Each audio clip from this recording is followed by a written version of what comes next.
চব্বিশ বছর আগে চলে গিয়েছেন তিনি। এত বছর পরও কিন্তু সুরে গানের তালে ভীষণ রকম জীবন্ত রয়ে গিয়েছেন তিনি। জীবন্ত রয়েছেন স্মৃতিতে, গল্পেও। তিনি আর কেউ নন, রাহুল দেব বর্মণ। আজকের এই প্রতিবেদনে থাকছে আরডির জীবনের এমন কিছু গল্প যা আপনি নাও জানতে পারেন। তো বন্ধুরা, অবশ্যই সম্পূর্ণ ভিডিওটি দেখুন, চ্যানেলটি সাবস্ক্রাইব করে রাখতে পারেন ও ভিডিওটি ভালো লাগলে শেয়ার করতে পারেন। চলুন বিস্তারিত প্রতিবেদনে যাওয়া যাক। সালটা 1961। মুক্তি পেয়েছিল ছবি ছোটে নবাব। সঙ্গীত পরিচালক হিসেবে রাহুল দেব বর্মণের প্রথম মুক্তিপ্রাপ্ত ছবি এটি। কিন্তু গানে সুর দেওয়া শুরু আরও আগে। মাত্র 9 বছর বয়সে ফ্যান্টস ছবির একটি গানে প্রথম সুর দেন রাহুল দেব বর্মণ। সে ছবি মুক্তি পায় 1956 সালে। তবে প্রথম বড় সাফল্য আসে 1966-তে মুক্তি পাওয়া তিসরি মঞ্জিল ছবিতে। আশা ভোঁসলেকে রাহুল দেব বর্মণের স্ত্রী হিসাবে সকলেই চেনেন। কিন্তু আশা ছিলেন আরডির দ্বিতীয় স্ত্রী। 1966 সালে রীতা প্যাটেলকে বিয়ে করেন রাহুল। কিন্তু সে সম্পর্ক দীর্ঘস্থায়ী হয়নি। 1971-এ তাদের বিচ্ছেদ হয়ে যায়। এরপরে তিনি মুসাফির হইয়ারও গানে সুর দেন। নতুন করে সম্পর্কে ফিরতে সময় লেগেছিল আরও 9 বছর। 1980-তে আশাকে বিয়ে করেন তিনি। প্রত্যেক সম্পর্কেই মান অভিমান থাকে। আশা রাহুলও তার ব্যতিক্রম নন। রাহুলের মৃত্যুর অনেক বছর পর এক সাক্ষাৎকারে আশা শেয়ার করেছিলেন তাদের ঝগড়ার টপিক। শুনলে অবাক হবেন, গান নিয়েই মান অভিমান হতো তাঁদের। আশার মনে হতো সব রোমান্টিক গান রাহুল লতা মঙ্গেশকরকে দিয়ে গাওয়াতেন, আর আশার জন্য থাকতো সব হাই পিচের গান। জেগে তো বটেই, এমনকি ঘুমের মধ্যেও তার মাথায় ঘুরত সুর। একবার রাহুল নিজেই বলেছিলেন, হরে রাম হরে কৃষ্ণ ছবির কাঞ্চা রে কাঞ্চা গানটি নাকি তিনি পুরোটাই স্বপ্নে বেঁধেছিলেন। একবার রেকর্ডিং স্টুডিওর লবিতে দাঁড়িয়ে সাংবাদিক চৈতন্য পাদুকোণকে সাক্ষাৎকার দিচ্ছিলেন। চৈতন্য পরে জানিয়েছিলেন, সেদিন মাঝপথে উঠে যান রাহুল। মিউজিক অ্যারেঞ্জার বাবলু চক্রবর্তীকে বলে আসেন, এখানে ওই মিউজিকটা রাখো আর এখানে সাইলেন্স। ফিরে এসে অর্ধসমাপ্ত বাক্যটা নাকি শেষ করেছিলেন তিনি। একই মিউজিশিয়ানদের নিয়ে কাজ করতে পছন্দ করতেন রাহুল দেব বর্মণ। সে কারণেই তার নিজস্ব টিম ছিল। প্রায় 46 জন সদস্যের সেই দলে ছিলেন দিকপাল, বাজনা দাররা। কম্পোজিশনের এক অসাধারণ রেকর্ড রয়েছে রাহুল দেব বর্মণের। 1972 ওই বছরে মোট 19টি গান কম্পোজ করেন তিনি। হিন্দি সিনেমার ইতিহাসে অন্যতম শ্রেষ্ঠ সুরকার হিসেবে নাম লেখা রয়েছে রাহুল দেব বর্মণের। ভারতীয় সঙ্গীতের সঙ্গে তার প্রজ্ঞা ছিল তর্কাতীত। 1960 থেকে 1990 সাল পর্যন্ত তার দীর্ঘ কেরিয়ারে আশা ভোঁসলে এবং কিশোর কুমারকে দিয়ে একাধিক কালজয়ী গান গাওয়াতে সক্ষম হয়েছিলেন তিনি। এই সময় লতা মঙ্গেশকরের সঙ্গেও চুটিয়ে কাজ করেছিলেন আরডি। বিটাউনে আরডি বর্মণ তার ডাকনাম পঞ্চম নামেই বেশ পরিচিত ছিলেন। তার বাবাও ছিলেন দিকপাল সুরকার শচীন দেব বর্মণ। এক এক সময় ঘণ্টার পর ঘণ্টা বৃষ্টি পড়ার শব্দও রেকর্ড করতেন তিনি, স্রেফ কোনো সিনেমার আবহ সঙ্গীত তা কাজে লাগাতে পারবেন বলে। তবলা, ড্রাম, কঙ্গো, পারকাশনে আরডি বর্মণ যেন ঝড় তুলতে পারতেন। অবসরে চুটিয়ে সাঁতার কাটার পাশাপাশি আপন মনে মাউথ অর্গানও আকসার বাজাতে শোনা যেত তাঁকে। বিভিন্ন ভাষায় প্রায় 331টি সিনেমায় সুরকারের দায়িত্ব পালন করেছিলেন তিনি। সোডার ফাঁকা বোতল, খালি গ্লাস ইত্যাদিতে বোল বাজিয়ে অন্যরকম সুর তুলে ছবির বিভিন্ন লাগসই মুহূর্তে সেসব ব্যবহার করতেন তিনি। কিশোর কুমারের তার বন্ধুত্ব ছিল প্রবাদের মতো। মেহবুব ছবির সেই বিখ্যাত মেরে নেয় না সাওয়ান ভাদো গানটি প্রথমে গাইতে রাজি হননি কিশোর কুমার। শেষ পর্যন্ত আরডির পীড়াপিড়িতে রাজি হয়েছিলেন। বাকিটুকু কিন্তু ইতিহাস। দুঃখের মন কেমন করা গানের সঙ্গে প্রেমে পড়তে শিখিয়েছিলেন আরডি বর্মণই। ছবিতে সুর দেওয়ার পাশাপাশি মেহবুবা মেহবুবা, দাম মারো দাম, পিয়াতু আব্দু আজার মতো একাধিক সুপারহিট গানে গলাও মিলিয়েছিলেন তিনি। 1942 আই লাভ স্টোরি ছবির জন্য গান রেকর্ড করা চলছে তখন। ছবির সঙ্গীত পরিচালক আর ডি বর্মনের সুরে স্টুডিওয় এক লড়কি কো দেখা তো ऐसा लगा গান গাইছেন কুমার শানু। বলিউডের সেই সময়ের অন্যতম জনপ্রিয় প্লেব্যাক গায়ক কুমার শানু তখন। আর ডি বর্মনের পরামর্শ মতোই গান গাইলেন শানু, কিন্তু স্টুডিও থেকেই বিপত্তি। কুমার শানুকে জড়িয়ে ধরে চুমু খাওয়ার পরেই নাকি গালিগালাজ শুরু করে দেন পঞ্চম। অবাক হয়ে যান শানু নিজেও। তবে তারপরে আরডির এই আচরণের জন্য নেপথ্যে আসল কারণ জানতে পারেন তিনি। সঙ্গীত পরিচালক হিসেবে আর ডি বর্মনের শেষ কাজ 1942 আ লাভ স্টোরি। ছবির গানের কথা লিখেছিলেন গীতিকার জাভেদ আখতার।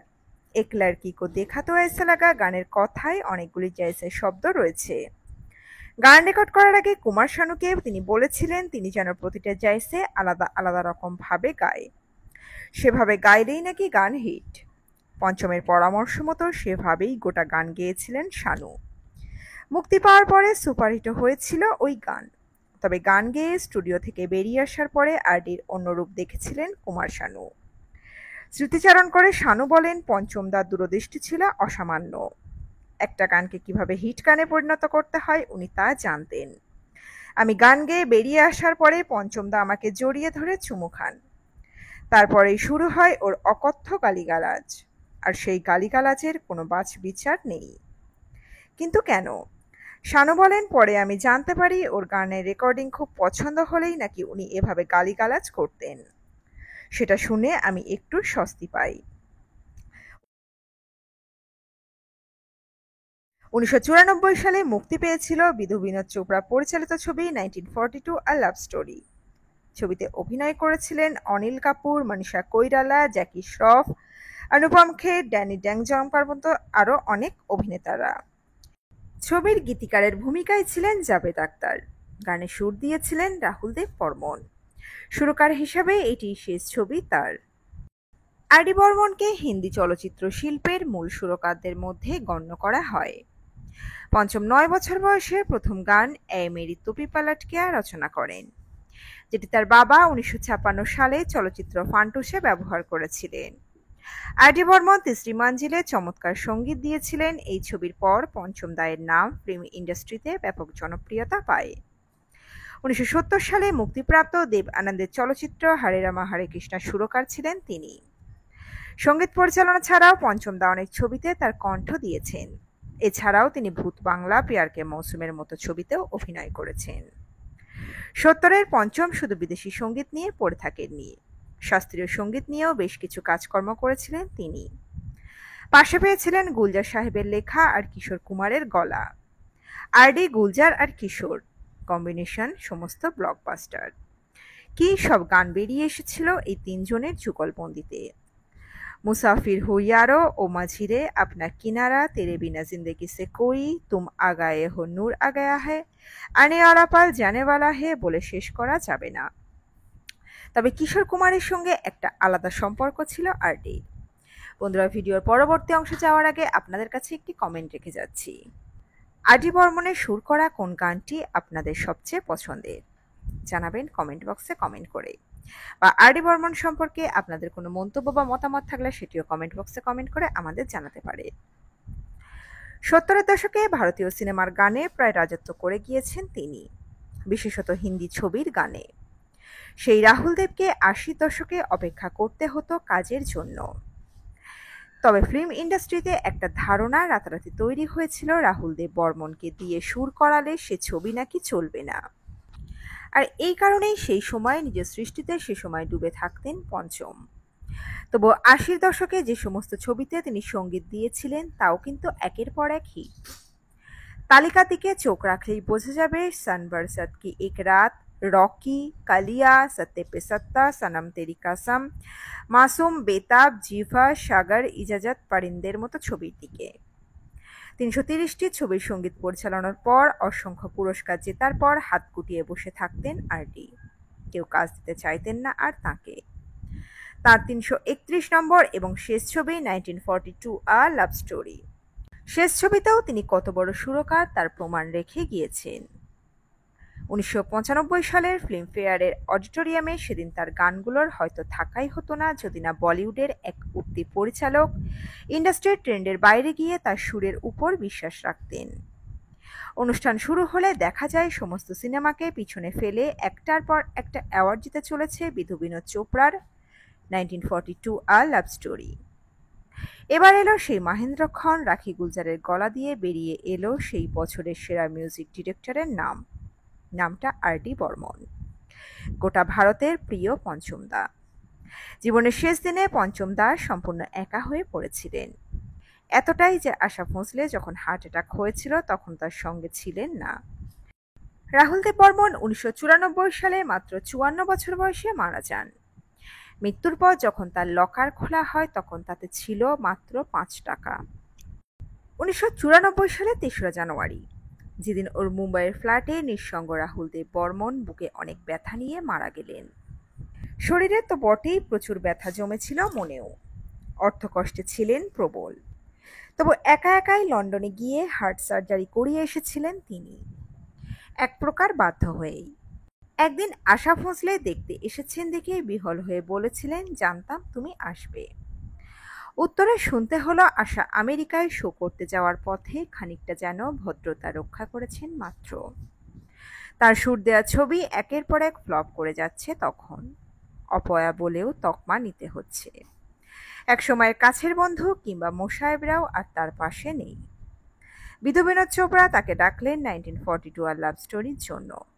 তার হাত দুটো ধরে রাহুল বলেছিলেন, কাজটা আমি করছি তো। নিজের কানকে বিশ্বাস করতে পারেননি বিধু বিনোদ। খাড়ের ফ্ল্যাটে তখন একাই থাকতেন আর.ডি। কাজের লোক এসে ঘর পরিষ্কার, রান্না বান্না সময় মতো করে দেয়। তিনি নিজে সারাদিন ডুবে থাকতেন সঙ্গীতে। একদিন তার এক কাছের মানুষ এসেছেন, মিউজিক রুমের দরজা ঠেলে ঢুকতেই শুনলেন তীব্র গালাগালি। অভ্যস্ত ভদ্রলোক, কিন্তু বুঝে ফেললেন আর.ডি। তখন আর্কিমিডিস। বাজি ফেলা যায় যে তখন তিনি দারুণ কোনো সুর পেয়ে গিয়েছেন। তারপর বললেন, ওরা বুঝবে বুঝলি, ছবিটা একবার শুধু রিলিজ হতে দে না, বুঝবে কাকে ওরা হেলাফেলা করেছিল। সবার একেবারে 12টা বাজিয়ে তবে ছাড়ব। তীব্র অনটন কুড়ে কুড়ে খাচ্ছে পঞ্চমের দেহ মনকে। বদলে যাওয়া নিষ্ঠুর সময়ের সঙ্গে এক নীরব লড়াই চলছে তার। গায়ক অভিজিৎ ভট্টাচার্যকে ব্রেক দিয়েছেন রাহুলই। স্ট্রাগল পিরিয়ডে কাজের আশায় রোজ রাহুলের কাছে যখন তিনি যেতেন, দুঃখের সঙ্গে পঞ্চম বলেছিলেন, অভিজিৎ তুমি কাজের জন্য আমার কাছে আসো, আমার নিজেরই হাতে কাজ নেই। 8-এর দশক। রূপলী পর্দায় রাজেশ খান্না সরে গিয়েছেন।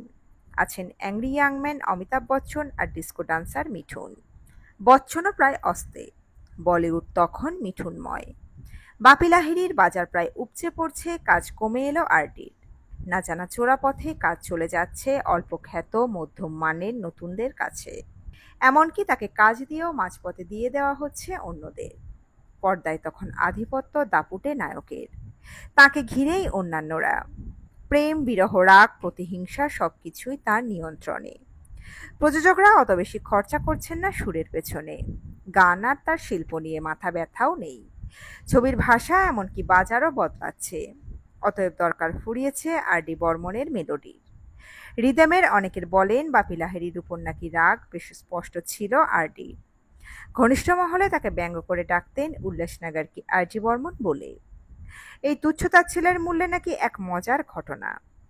আশা ভোঁসলেকে নিয়ে একবার গান গাওয়াচ্ছেন বাপি লাহিড়ী। সুর শুনে অবাক হয়ে আশা ভোঁসলে বলেছিলেন, ইয়ে গানা তো मैंने कुछ 7-8 साल पहले रिकॉर्डिंग किया था আর.ডি. কে লিয়ে।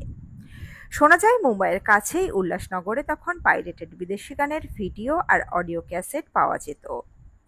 লোকে বলতো লুকিয়ে বিক্রি হওয়া সেসব ক্যাসেটের অন্যতম ওজনদার ক্রেতা নাকি ছিলেন বাপি লাহিড়ী। এক কার্টুনিস্ট অব্দি সেই সময় এক ব্যঙ্গচিত্র এঁকেছিলেন। মাথায় বোঝাই করা ক্যাসেট নিয়ে আর.ডি. চলেছেন আর তার ঝুড়ি থেকে পড়ে যাওয়া ক্যাসেট দুহাতে কুড়িয়ে নিচ্ছেন বাপি লাহিড়ী। এক সময় যে প্রডিউসাররা রাহুলের দৌড়ে দৌড়ে ঘুরতেন, তাঁরা এখন লাইন দিচ্ছেন বাপি লাহিড়ীর কাছে। কোনো প্রস্তাব বাপি না নিলে ঠেকায় পড়ে তখন তারা যাচ্ছেন আর.ডির কাছে। নামমাত্র পারিশ্রমিকে অসম্ভব পরিশ্রম করে ভালো মিউজিক করতে বাধ্য হচ্ছেন আর.ডি। নিজের ভালো সময়ে আগে তার কাজের হিসেব থাকতো না। এখন তিনিও গুনতে বাধ্য হচ্ছেন তার শুট করা ফ্লপ ছবির সংখ্যা ২৯। ৯৪-এ ৩রা জানুয়ারিতে ছবির ক্লাইম্যাক্স নিয়ে উত্তেজনায় সারা সন্ধ্যা ছিলেন ভরপুর। প্রোডিউসার ডিরেক্টরের সঙ্গে ২.৫ ঘণ্টা ধরে মিটিং। বহুদিন কোনো সাফল্য আসেনি।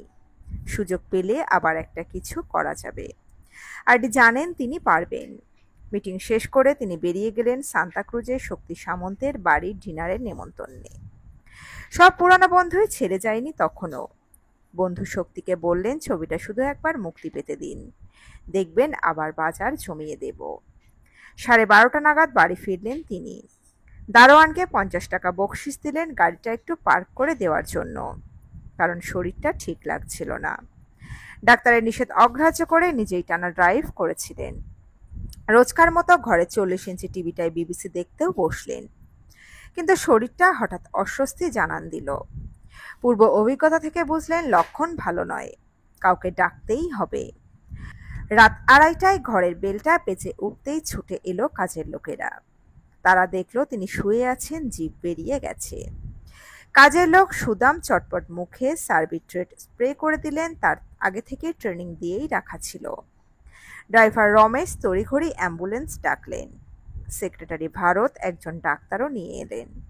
তিনি সঙ্গে সঙ্গে কার্ডিয়াক ম্যাসাজ করলেন। অ্যাম্বুলেন্স এসে গেল ৩:৪০-এ, কিন্তু শেষ রক্ষা হলো না। শক্তি সামন্ত রাহুলের ড্রাইভারের ফোন পেলেন বাবুসাব গুজারগায়া। বহু বছর পর Harry Potter and the prisoner of Azkaban ছবির ডিরেক্টর আলফনসো কুয়ারন স্বীকার করলেন তাঁর শোনা শ্রেষ্ঠ মিউজিক্যাল ছবি 1942 আ লাভ স্টোরি। কেনই বা তা হবে না? এই সিনেমার গান সাড়া ফেলেছিল সর্বত্র। মরণোত্তর ফিল্মফেয়ারও পেলেন আরডি। সবাই অবাক হয়ে দেখল এ এক অদ্ভুত পঞ্চম, ফিনিক্স পঞ্চম, মৃত্যুর পরেও যার জ্বলে ওঠা অবশ্যম্ভাবী। রাহুল দেব বর্মন অসম্ভব শ্রদ্ধা করতেন মান্না দেকে। একবার রামপুরহাটে মান্নাদের একটি অনুষ্ঠান পরিচালনা করছেন তোচন ঘোষ। সেই অনুষ্ঠানে উপস্থিত ছিলেন জিনাত আমান ও রাহুল দেব বর্মন। অনুষ্ঠানের আমন্ত্রণপত্র আরডির কাছে পৌঁছাতেই তিনি বায়না ধরেছিলেন এক অদ্ভুত। তার দাবি ছিল পুরো অনুষ্ঠান চলাকালীন তিনি নিজের পায়েই দাঁড়িয়ে থাকবেন, অর্থাৎ তিনি ঘোষকের কাজ করবেন। বিজনেস ক্লাসের একটি টিকিট কেটে তিনি কলকাতায় এলেন।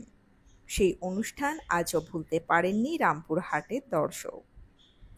আপনাদের মধ্যে কে কে সেই অনুষ্ঠান দেখেছিলেন জানাতে পারেন আমাদের কমেন্ট বক্সে। রাহুল দেব বর্মনের কথার সঙ্গতে ২৯টা গান গাইলেন সেদিন মান্না দে। মঞ্চে যেন ম্যাজিক দেখছিলেন মন্ত্রমুগ্ধ দর্শক। অথচ সেই সময় বাংলা কি দিয়েছে তাঁকে, স্মৃতিতে ভেসে উঠলেও শিউরে উঠবেন। বাংলা ছবির উচ্চমানের পরিচালকেরা তখন বাপ্পি লাহিড়ীর দরজায় কড়া নাড়ছেন।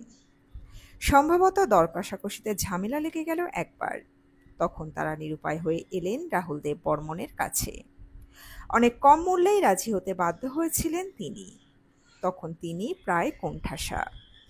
এদেশের প্রতিভার দাম হয় মৃত্যুর পরবর্তীকালে, এমনই ছিলেন রাহুল দেব বর্মন। শ্রদ্ধাবোধের দ্বীপ কখনো নিভে যেতে দেননি তিনি ঝড়ে বাতাসে। আর বাকিটা তো ইতিহাস। নিজের সাফল্য তিনি উপহার দিয়ে গিয়েছিলেন সময়ের কাছে। আর তার কাছের মানুষ হিসাবে পরিচিতা সেই সুগায়িকাকে পাশে ছিলেন তার শেষ সময়ে। অত্যন্ত বিশ্বস্ত সূত্রের এক প্রত্যক্ষদর্শী সে সময় জানিয়েছিলেন কর্মহীন রাহুল দেবের সঙ্গে প্রায় কোনো যোগাযোগ রাখতেন না সেই গায়িকা। নিজের হাতে রান্না করে খাওয়ানো তো দূর, রাহুল দেব বর্মন যখন 1942 আ লাভ স্টোরির গান গাওয়াচ্ছেন কবিতা কৃষ্ণমূর্তিকে দিয়ে, তখন নাকি সেই গায়িকা প্রবল আপত্তি জানিয়েছিলেন। রাহুল দেবের সঙ্গে তার সুসম্পর্ক ততদিনই ছিল যতদিন তাকে দিয়ে রাহুল দেব বর্মন গান গাইয়েছেন। সময়ের খাতায় স্বর্ণাক্ষরে লেখা আছে সেই সব গান। তাকে বাদ দিয়ে রাহুল দেব বর্মন যখন নির্বাচন করেছেন কবিতা কৃষ্ণমূর্তি, আরতি মুখোপাধ্যায়দের, তখনই সেই গায়িকার তরফ থেকে এসেছে তীব্র প্রতিরোধ। না, জীবদ্দশায় অত মোহময়ী ছিল না আরডির সঙ্গে সেই গায়িকার সুসম্পর্ক। 1942 আ লাভ স্টোরির কাজ শেষ করার পরেই রাহুল দেব বর্মনের বাইপাস সার্জারি হয়। ডাক্তারের বারণ সত্ত্বেও নিজে ড্রাইভ করে ফার্ম হাউসে গিয়েছিলেন তিনি। ফিরে এসে গিয়েছিলেন বন্ধু শক্তি সামন্তের বাড়ির পার্টিতে। তবে সেখানে তিনি বেশিক্ষণ থাকেননি। ক্লান্ত শরীর নিয়ে ফিরে আসেন নিজের বাড়িতে। সেই রাতই ছিল তার জীবনের শেষ রাত। নিজের সাফল্য তার আর দেখে যাওয়া হয়নি। বয়ে গেল সময়, অন্তিম যাত্রায় পাশে দাঁড়িয়েছিলেন বন্ধু রাজেশ খান্না, বন্ধু শক্তি সামন্তরা। শেষ দিনে অবশ্য রাহুল দেব বর্মণের ফ্ল্যাটের মালিক হিসাবে অনেক তথ্যই পেশ করেছিলেন সেই গায়িকা। ফলস্বরূপ রাহুল দেব বর্মণের সেই ফ্ল্যাটটি এখন তারই নামে রয়েছে। তো বন্ধুরা, এই প্রতিবেদনে ছিল এতটুকুই। দ্রুত ফিরে আসবো এরকমই কোনো প্রতিবেদন নিয়ে।